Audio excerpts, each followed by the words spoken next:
నీకు చెప్పుచున్నాను నారదా. వినుము, శివుడు ఈ విధముగా చెప్పినాడు. ఓ మిక్కిలి అదృష్టముగల బ్రహ్మదేవుడా, నీవు చేసిన తపస్సుకు చాలా సంతోషించితిని. మహా ఆనందపడితిని. బాగు. కావున నీ మనస్సులో ఉన్న కోరికను కోరుకోవయ్యా. దానిని నీకు ప్రసాదించెదను అని శంకరుడు ఆ బ్రహ్మదేవునితో చెప్పెను. అంతటా బ్రహ్మదేవుడు మిక్కిలి సంతోషము చెంది శంకరుడిని ఈ విధముగా స్తుతించినాడు. మహాదేవ దయాసింధో పురాణపురుష ప్రభోగ జగత్ప్రష్టా భవిష్యామి శంకరాహంత వాగ్నేయ.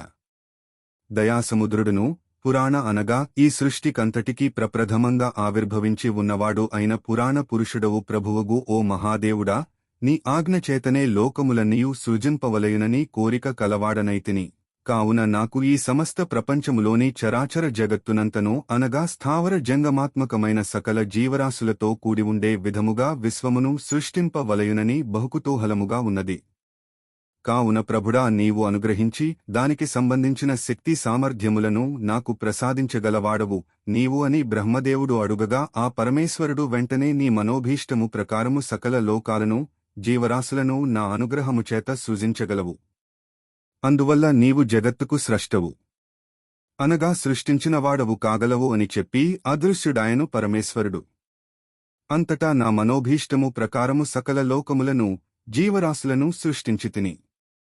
అయితే నేను సృష్టించిన జీవరాశులన్నీయు దిగంబరముగా నున్నవి.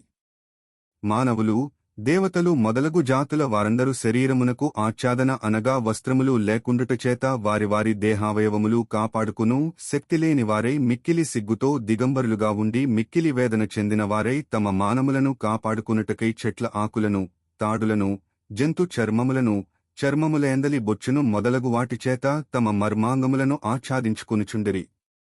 మిక్కిలి సిగ్గుతో అలమటించుచుండిరి. వారి దయనీయమైన స్థితిని చూచి నేను మిక్కిలి కృంగిపోయినాను. సకల జాతుల